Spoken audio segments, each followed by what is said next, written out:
Welcome back to the Winded Podcast. I'm your host, Seamus Sullivan, and make sure you are following the podcast either on Spotify, YouTube, Apple, or Amazon. Check out the Instagram at Winded Pod, and my TikTok is Seamus_Sullivan.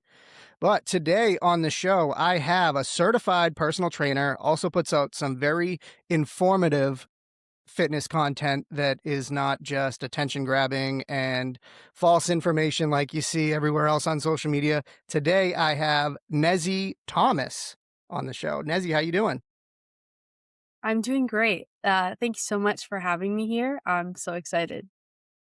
I am very excited to talk to you. Like I said before, I've been wanting to talk to a personal trainer, and just, summer's coming. People are getting back into the gym. I feel like there are 2 points in the year where people really hit the gym, and that's New Year's resolutions, but that kind of fades off pretty quickly. But then it's, March, April, May, getting ready to get on the beach. So people start getting in the gym. Are you seeing gyms any more crowded than usual? Absolutely. Especially all the college students are graduating right now. Everyone's free time's kind of opening up. It's nicer weather. They're a little bit more motivated.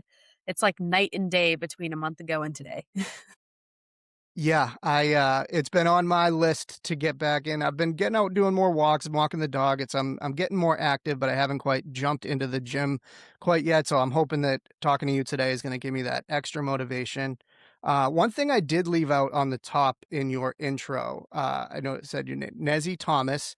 Thomas is a very famous last name in this area, especially if you are a fan of the team that I am wearing on my hat right now. Nezzie, you have a very famous father. Why don't you say who your father is? Yeah, my father is Tim Thomas, the 2011 Stanley Cup winner, the goaltender, and Conn Smythe and Vezina winner as well. That is very it's just crazy that is your dad. I do actually want to say because and I didn't tell you this before because I didn't want you to leave. And I have to hold myself accountable because I have friends and family that will call me out if I don't say this. I have to admit, your dad was not my favorite player. And I would And part of it is I was a big Tuca guy and would go back and forth, and I kind of just established myself as like the Tim Thomas hater, and that has faded over the years, I will say. So I actually wanted to take this time to bury the one-sided beef with your dad and just say, I want to clear the air. I want to say thank you for 2011. Although I did thank him at the time, I was very grateful. um, but yeah, I think I'm looking at the last 15 years of the Bruins, and I think there's been a curse, and I think that it's because of my one-sided feud with your father. So I want to bury that and put that out there and say I am so grateful for 2011 and everything that he did. And I'm just truly grateful that he's back kind of in the spotlight in Boston. Seeing him wave the flag must have been very cool in the playoffs. Yeah, no, I'm so glad to see him back as well. He had a lot of resentment for the sport for a really long time, and I know he's been out and outspoken about that for sure in interviews and things like that. But recently, it's been a lot of work of me and my family of telling you like, hey, the people want you back, right? Of course, you have to want to get back out there, but it would be so appreciated. And every single step that he takes, I mean, all of the events that he did during the centennial, any game that he's attended this season, anytime he's waved the flag, we see the appreciation and then he feels the appreciation and he tells all of us that. And he's so happy to be back and in that circle because that the circle is just one big giant community, right? Like him or not, you kind of have to respect him, at least if you're from Boston, right? And he feels that, and I feel like he really exemplifies it. He's really humble, and he's actually looking to continue getting his name out there again. Yeah, because I mean, obviously, and we'll leave all the politics and everything aside. But it was a stretch of time where it was like people didn't know where he was. He was just didn't appear, didn't, wasn't around the Garden, wasn't at events like some of the other Bruins alumni are. And, getting him back out because he truly was such a huge, I mean, he was that run. He was so important and has meant so much to so many people. Seeing him back, like I remember the first time I feel like I even saw him was on that Zoom during the pandemic when the Stanley Cup team got on Zoom, and that was great to see him laughing with everybody. And I don't know if that kind of opened the door for him to make more appearances. But it's just great for somebody who, you know, is so appreciated to feel that appreciation again, because I'm sure when he was away from it, he probably didn't feel it. Yeah, absolutely. And when he kind of fell off the face of the earth a little bit, I mean, we were located in probably 15 different places during that time. Everything was so all over the place, and so he just didn't feel connected to anywhere, and that call was actually really pivotal for him for sure, because it got him not only connected with, the sport again and the fans, because he knew that that was a live call, but just to be in contact with that team, right? To just connect with them again, and I think that really did push him to, uh, be a little bit put a little bit more responsibility on himself to connect again, and I think that's one of the reasons that we might have ended closer, to the East Coast, so that he had more access and was able to make the smaller steps that he needed to be able to get back into the spotlight in the industry again. Yeah, everybody talks about whether it was Tiger King or the Chicago Bulls documentary that kind of was their highlight of COVID that, like, got all the attention. That Zoom call with the 2011 team was, like, my favorite thing during the pandemic. I remember just sitting there watching it for hours and just, like, felt like I was on the call with them, and it was just so cool to see, and was very, glad that your dad was a part of that. But I do wanna get into your work as a personal trainer.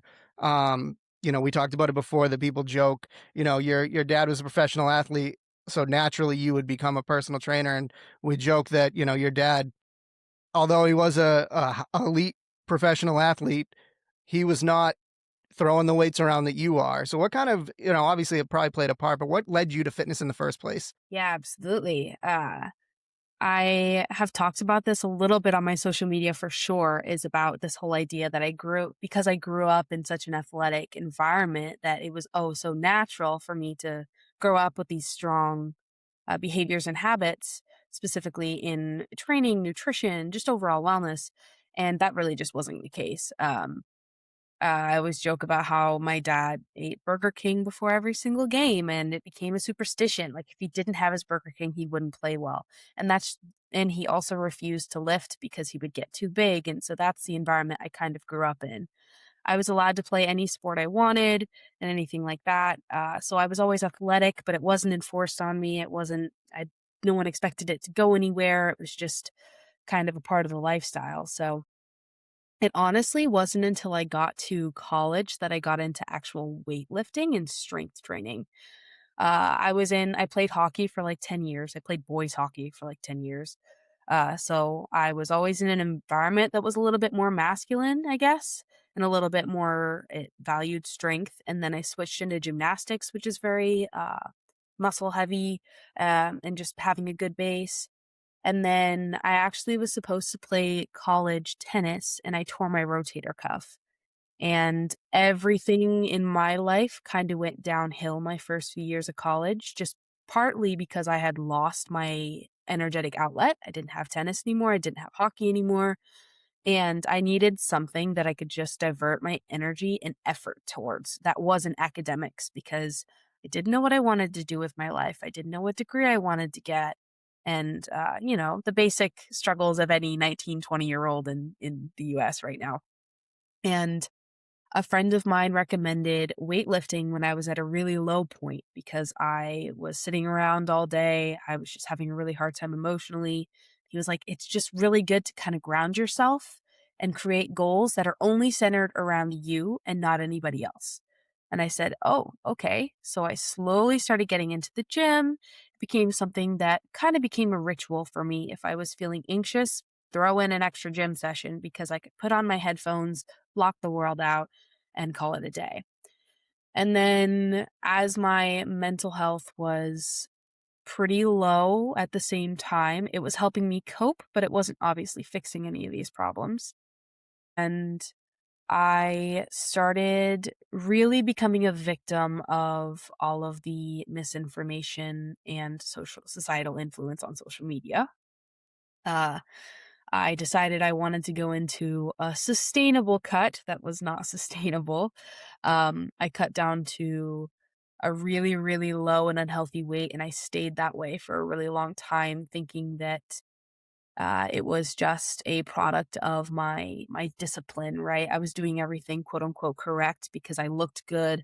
I felt better, but physically I felt horrible, but mentally I felt, "Oh, I'm locking in, I'm taking care of myself."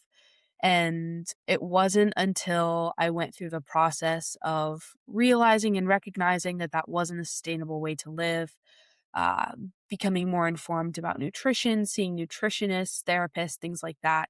It wasn't until I kind of got a more broad perspective of what health looks like until I started realizing, oh, I love talking about this. I love talking about what I went through. I love talking about this through an athletic lens because I was always in athletics. And I just eventually decided that it was something I wanted to pursue.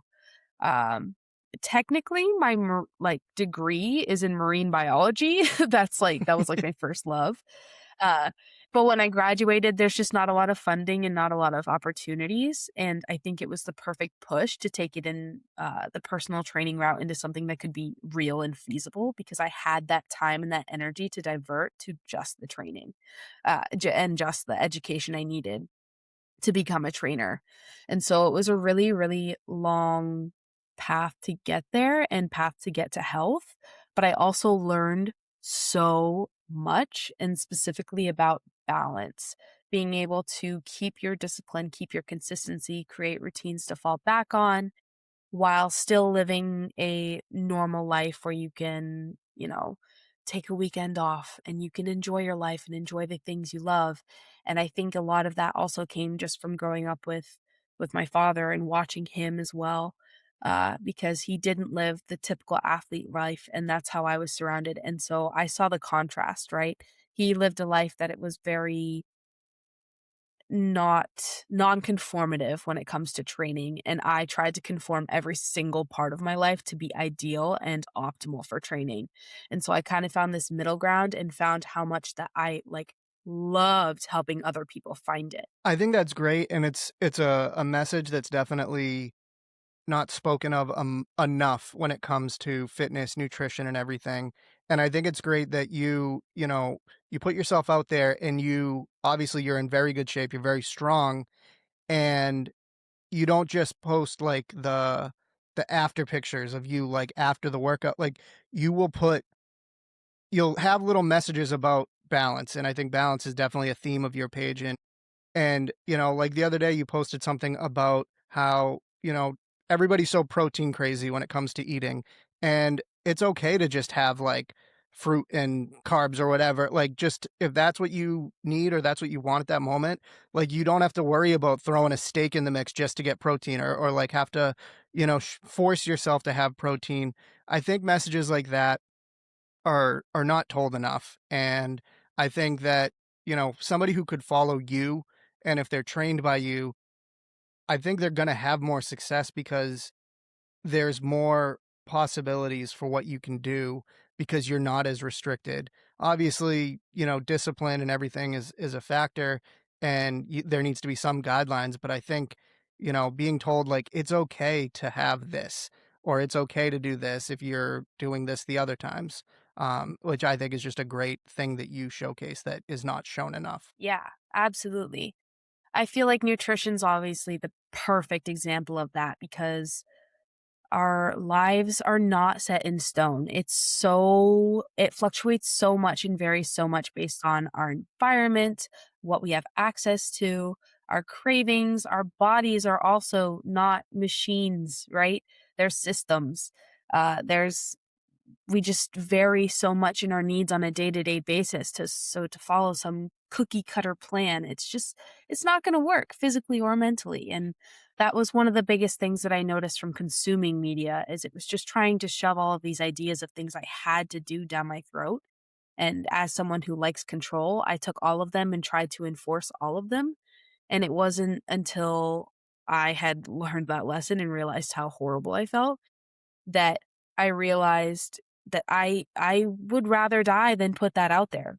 Put, like, ideas of "you have to" out there because everything is a choice, and everything is going that choice is gonna be based off of how you feel, what your life looks like, your routine, what you have access to, and, like, so much of these factors have to do with enjoyment.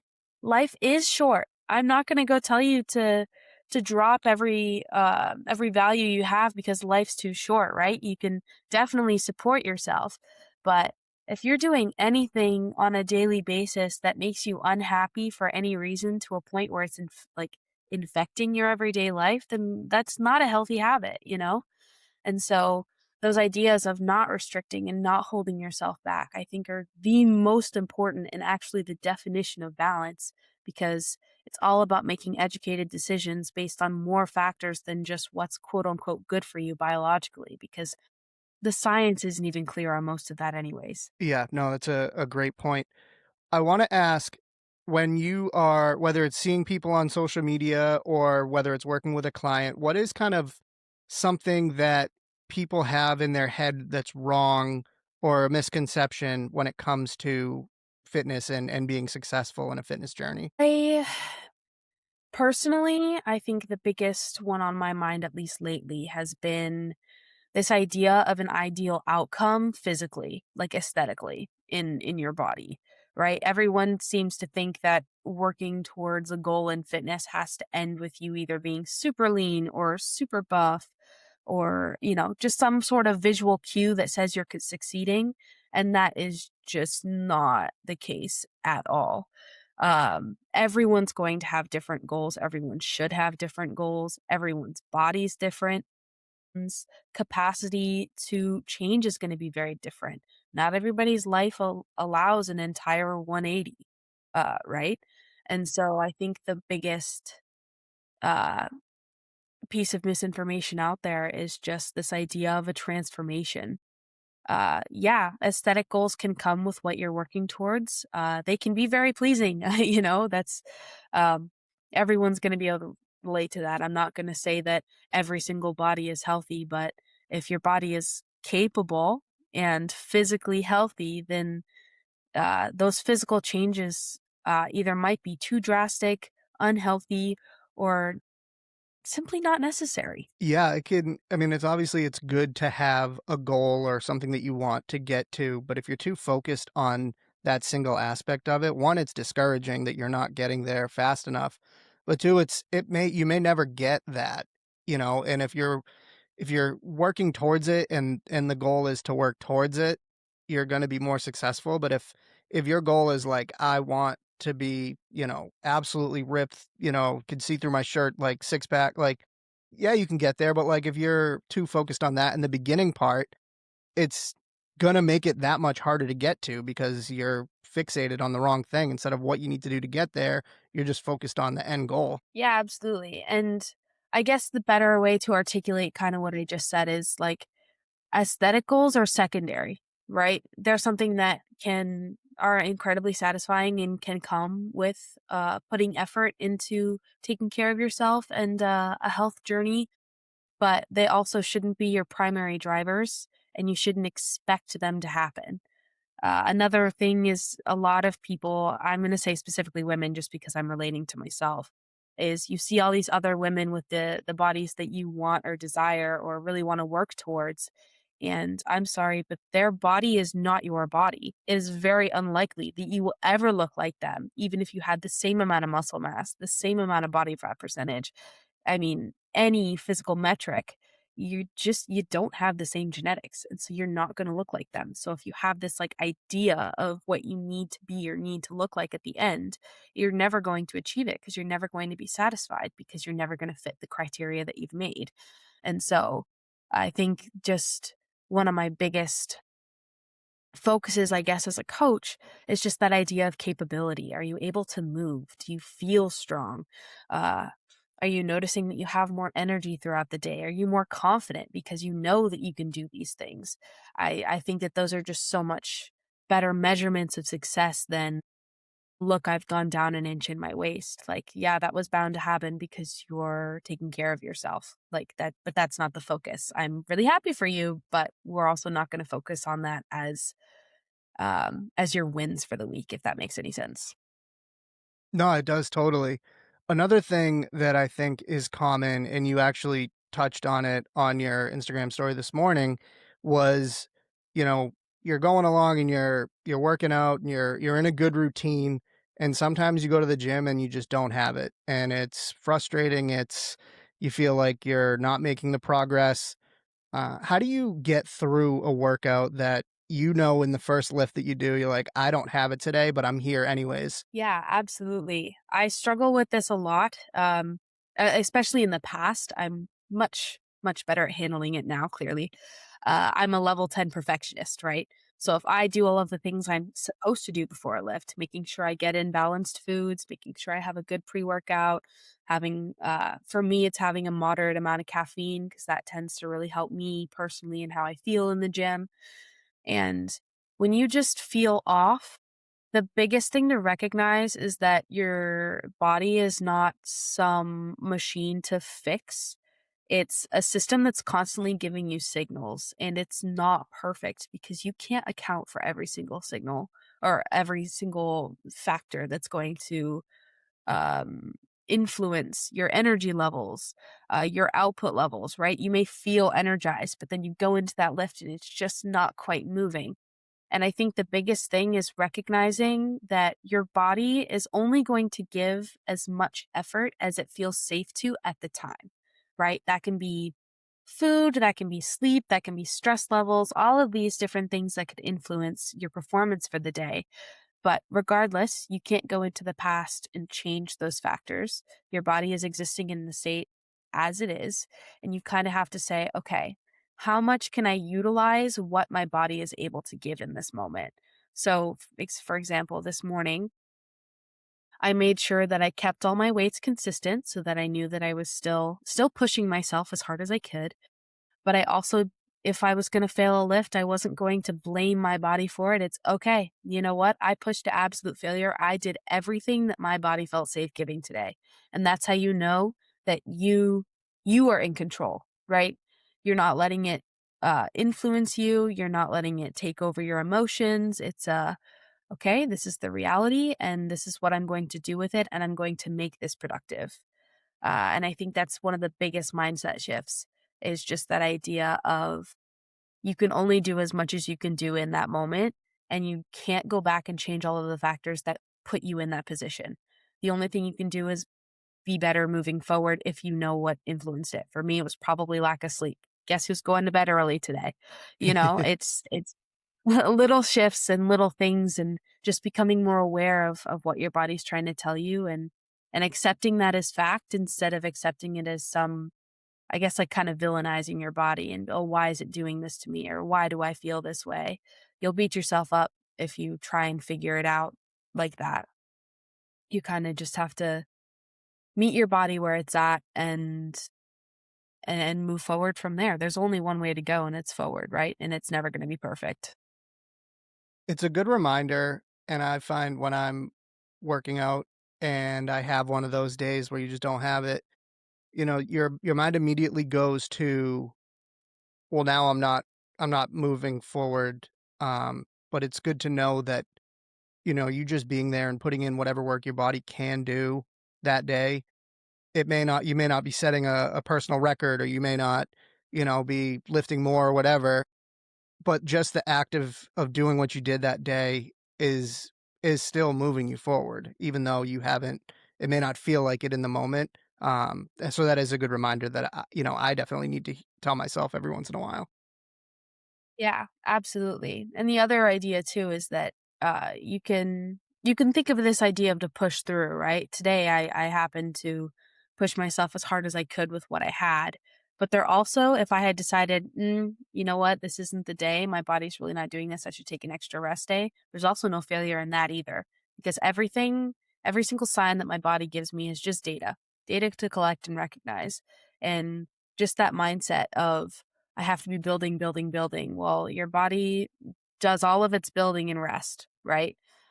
Putting the stress on your body, if your body's telling you that it's stress, the stress is already there. So you need to take a step back, reevaluate, let your body figure everything out and attack the next day as you can, you know? You obviously, you take pride in, your own strength and physique and everything, but how much pride do you get out of seeing the success of your clients? Like, what does that feel like as somebody that, that you work with for a while and, that moment that they really start to see results or that, you notice them or they notice them?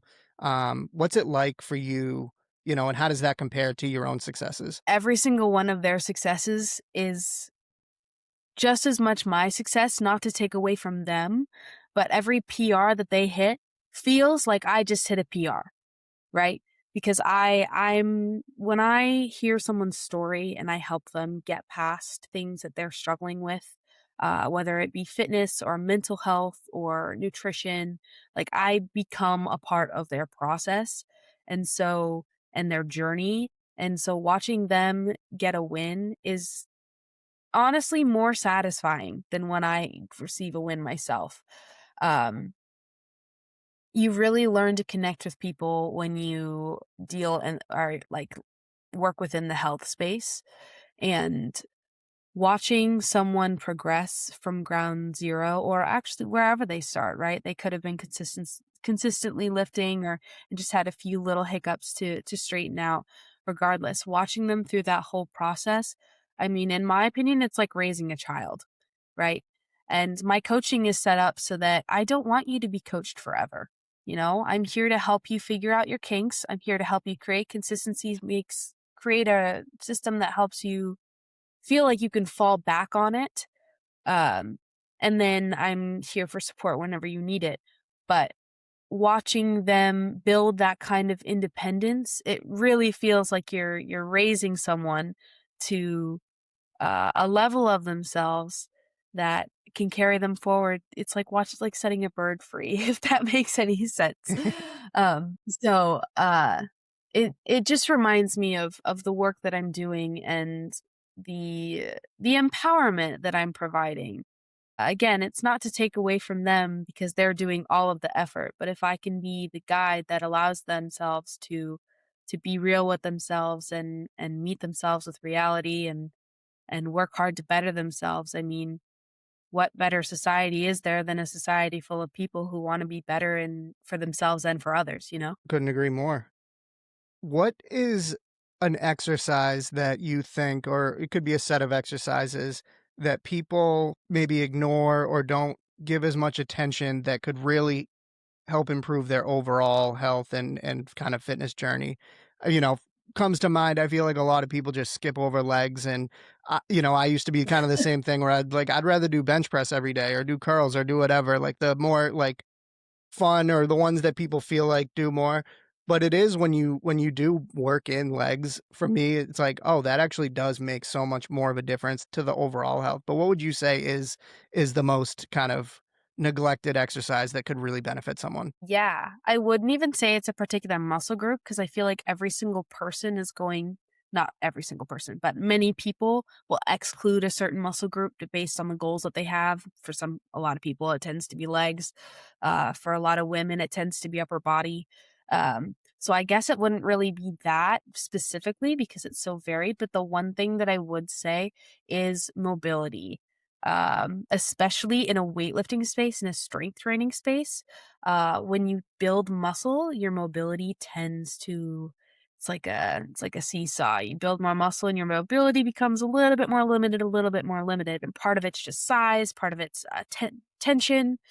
Uh, and mobility is honestly what keeps your body actually healthy and strong, making sure that you are completing all of your exercises through the entire range of motion.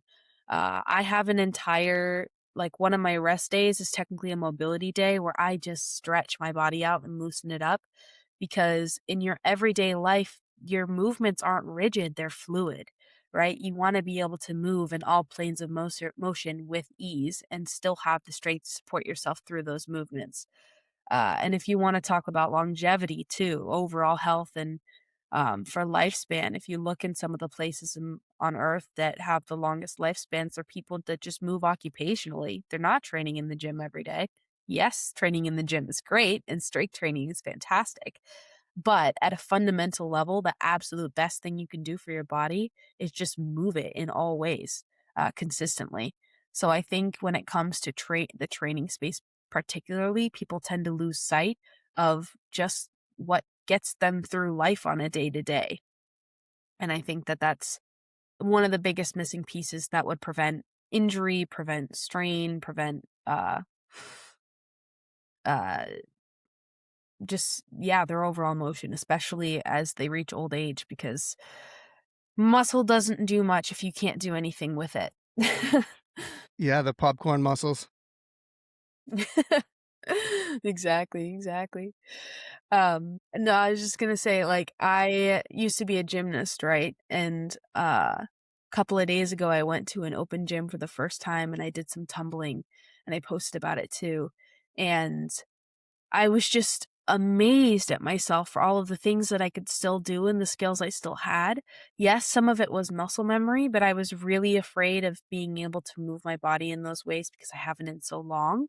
But I also have been consistently keeping up my flexibility, mobility, and I could feel the muscles that aren't normally used the next day. They were they were definitely worked, and I realized, obviously, I'm not gonna go tell everybody, "Hey, go do backflips and things like that. That's your mobility training," because that's standard and that's not normal. I'm not gonna do that in my everyday life. But it just kinda reminded me of what movement truly requires, and it's yes, it is the big muscle groups, but that's not all of it, because if your body doesn't have the strength to support those larger muscle groups with the smaller muscles, then it's just I mean, you can't use them. Not long term. Yeah, I'll tell you, when you posted that of you doing all the flips, I was shocked. I was like, you're obvious, like I said, you're very strong and you're very, muscular and everything. And I know gymnasts are strong by nature, but I was just like, did not expect you to be able to do what you did in those clips. It's very impressive, especially if you haven't been doing it recently. But it's always kind of surprising when you see somebody like you, and then it's just like, "Oh, shit, you could do that too?" No, and I was just as surprised as you are, honestly, because the last time I did tumbling, I was a foot shorter and 100 pounds lighter. So You still got it, you still got it. Um, I do wanna I have a couple more Tim Thomas questions that I have to ask. Where is the Conn Smythe and the Vezina trophies, or where are they? Uh, well, like, I honestly I don't know. We have, like, replicas, right? I could not tell you where my dad keeps them. There's, like there's trophies all over our house, all over. It's insane because you see the big ones. You see the Conn Smythe, the Vezina, the Stanley Cup, but not all of the little ones that he won through the Bruins just for being, um, I don't know, for being Tim Thomas, for being the 7th player and all these different and then Yeah, we've he got was I mean, ESPYs in I know he was 7th player. yeah, we've got ESPYs in the office, and we have don't forget he played abroad in Finland and Sweden too, so we've got a bunch of trophies from them, and it's yeah, our house is basically it's funny because I used the word shrine in that video, that went viral with my dad in that kid's room, and I was like, "No, our house is basically a shrine to him at this point." Yeah, I mean, over his career and everything that he amassed, I mean, even like you said, the big ones, and then there's the small ones where he was probably, Eastern Conference Player of the Week or Player of the Month. Like, I'm sure they send something for that. And, um, I always wonder, there's people that build these like full on rooms or cases that have everything.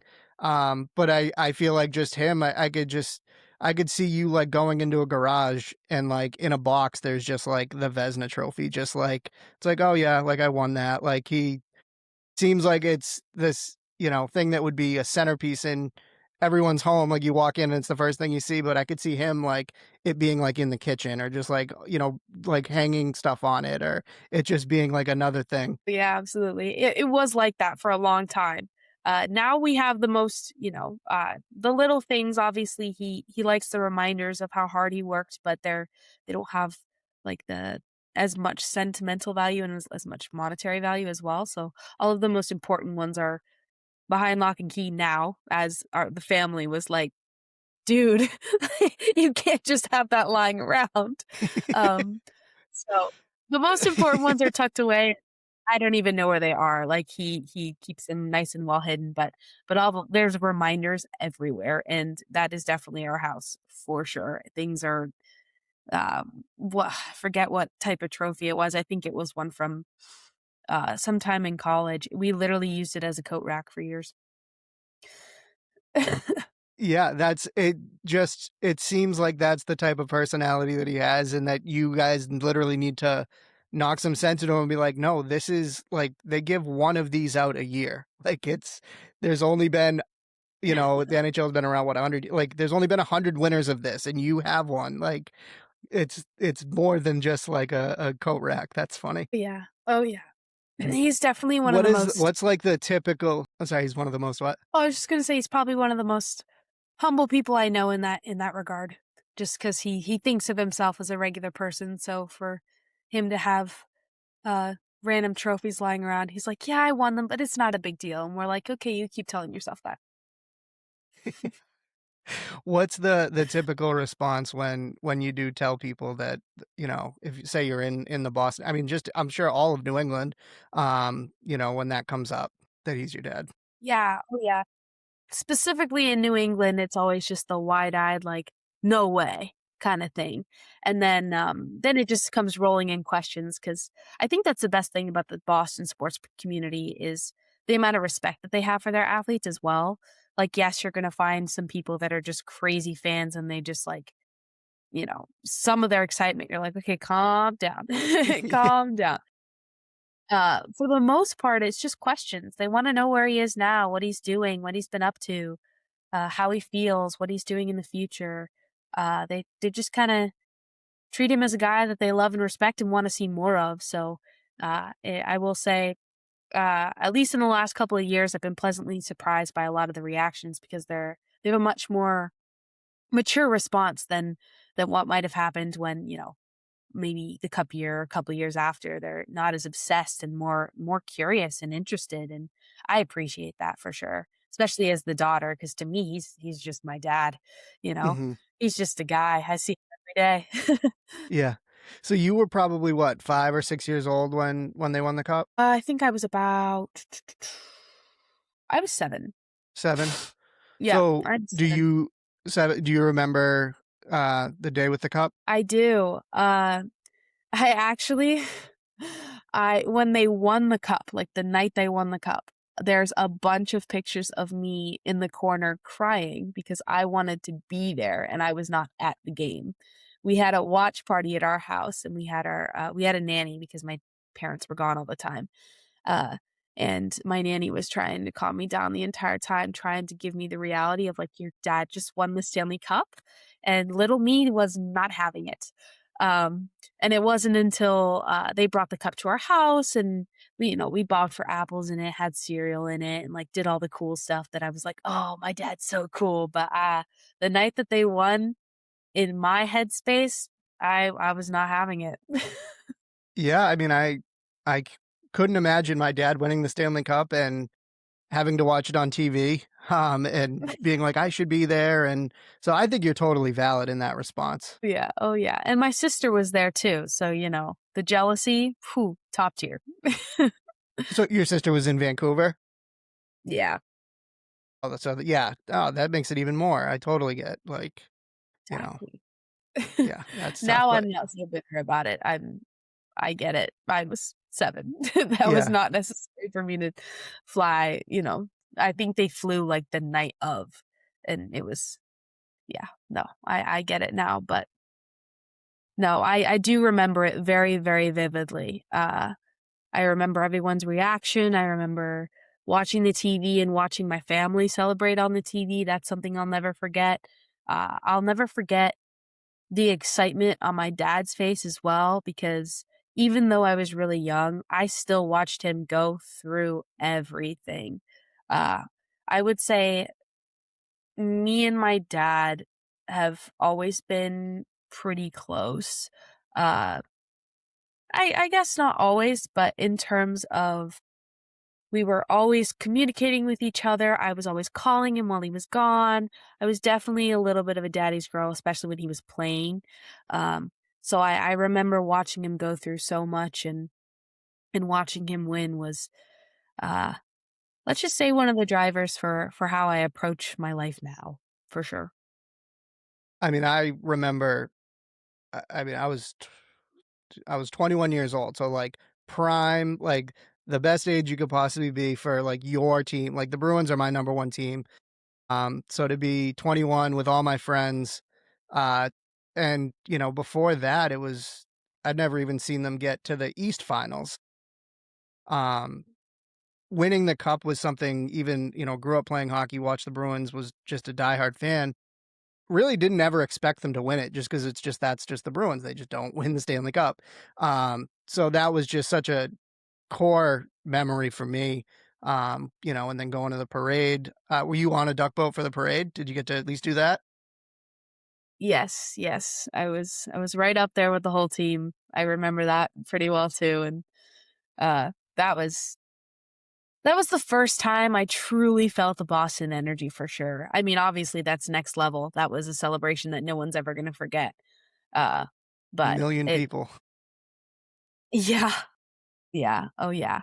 But that energy really, really sits with you, and it lives with you for sure. Uh 'Cause there's no way to not feel it and not get just as excited as the fans, even though it's obviously a little bit more personal for someone like me, but in that moment, I was just a fan of my dad, the team, everything. Um, and yeah, I'll never forget it. Yeah, it was a very special day, and I can only imagine being 7 years old up on that boat and looking out at all the crazed Boston fans and just. I mean, I'm pretty sure I cried at the parade because it was just like it was the first time I'd ever seen the Stanley Cup in person as it drove by, and it's just like just a such a for a hockey fan, Boston fan, to see that was just something that, you know and I've grown to appreciate it more now, that thinking like, "Oh, we're gonna win this all the time now. We got over the hump, and here we are 15 years later and still don't have another one." Come close a couple times, but, really puts in perspective how special that team was, how special the run your dad went on, and, how it's just viewed as one of the best, if not the best runs for a goalie ever. He's the he's the reason when when the playoffs start, people point to the goalie and they're like, if you do this, you have a chance to win it. So it's just got to be so cool for your dad to have that legacy even 15 years later. Yeah, absolutely. I think another huge thing for me too is like I when you grow up with a dad like that, it's yeah, okay, my dad's just a good player, but you don't realize the actual standard that he's setting for goalies and he's setting in the sport. And so having his legacy live on 15 years later is I get to watch that. I've watched the progression from he's good and people respect him to he hasn't even been in the hockey world and people respect him almost even more now, right? And so I get to see truly the legend that my dad was now instead of when I'm 7 years old and can't really comprehend it. And so, I appreciate it, of course, and as much as I love the Bruins, a little part of me is kinda happy when they lose in the playoffs just because I know that for my dad, his legacy does live on, and it really just speaks to how much of an impact he made on Boston and the sport. Yeah, no, I mean, that makes total sense that, it with each passing year that they don't win it or even come close, it just shows how hard that trophy is to win, um, and then, to win the Vezina to tie it all together in that one year was just so special. Um, yeah, it's gonna I don't think you're gonna have to worry about anybody, taking it from them anytime soon. I think that they're a couple years away. Yeah, I'm thinking the trend's going the same way, but each year, you get your hopes up. It's like, "Oh no, what if this is the year?" And then it's not. You're like, "Whew, maybe I shouldn't be exhaling, but I'm exhaling a little bit." One other thing I gotta ask you, and I'm sure you've seen the memes of it or the the picture. I feel like it goes viral every once in a while when your dad was in Dallas and he had the Florida pads with the Dallas and the like I don't even know what that helmet was that he was wearing, and it was just like it was such an ugly aesthetic that it was actually awesome. But what was is that just more to the personality that your dad has that he's just like, whatever, I don't care what I look like when I go out there? Yeah, absolutely. Uh, yeah. He liked the pads. At that point too, he had had a couple of concussions, and so he was feeling comfortable where he was, and he just wanted to get through the season.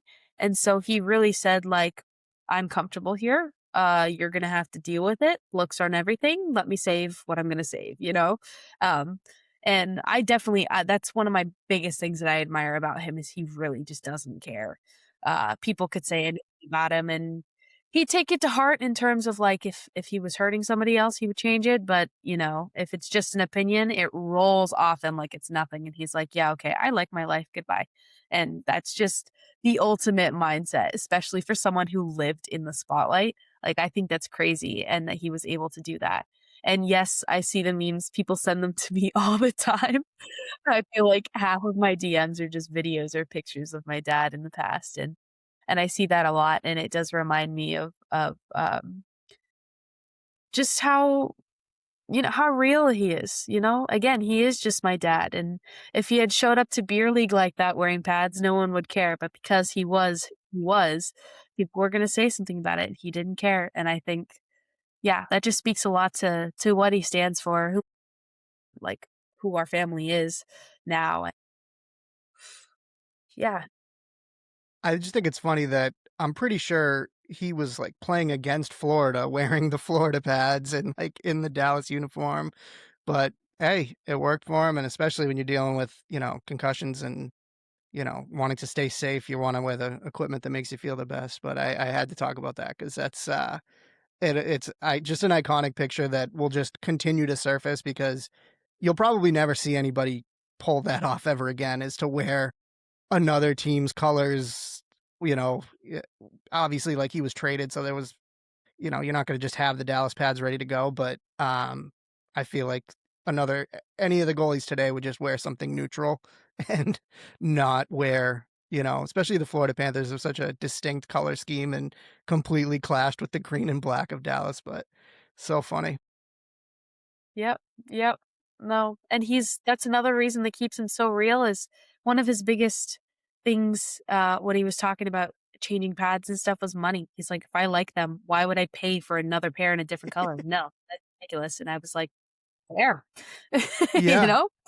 yeah, I mean, you know, he did I don't know what his earnings were, and he obviously didn't get paid like the guys do now, but I don't think he was hurting for money at the time when he was having to buy pads. I think he could have afforded some pads if he wanted to, but I think that just goes to what you said about his humility and the kind of person that he is. That he's like, why would I do that? Yeah, he's he's never been one for looks, so why change now? All right. Well, I don't know. After talking to you, Nezzy, I don't know if I want to go to the gym or if I want to have Burger King. Both sound good. After hearing your dad and having Burger King before every game is just it's inspiring. I'll say. Yeah, yeah, absolutely. You know what I'm all I'm gonna say is as long as you know what is in Burger King, if you wanna eat Burger King as a pre-workout, power to you. Sounds good, Nezzy. Where can people follow you? Where can they reach out to you if they want help with coaching? I did sign up for your email newsletter. So where can people find you? Yeah, absolutely. I'm on Instagram and TikTok primarily under Nezzie Flex. I have a coaching application that you can fill out on there, and we'll set up a free consult call, have a little chat about your goals and what you want for yourself. And then I just released a brand new free navigating nutrition guide for people in fitness that you can access via signing up for an email newsletter, where I'll be sending an email about all of these fitness revelations that I find throughout just being in the wellness space and kind of debunking all of that influencer talk. And so I'll be sending emails every week and just putting all the information I can out there. Love it. Love it. All right, Nezzy, it's been so good to talk to you and meet you. We'll definitely do this again sometime, and I might have to actually fill out an application and get some one-on-one training because I definitely could use it. Yeah, absolutely. My door is always open. I love every part of what I do. Love it. Thank you so much, Nezzy. Yeah, thank you so much.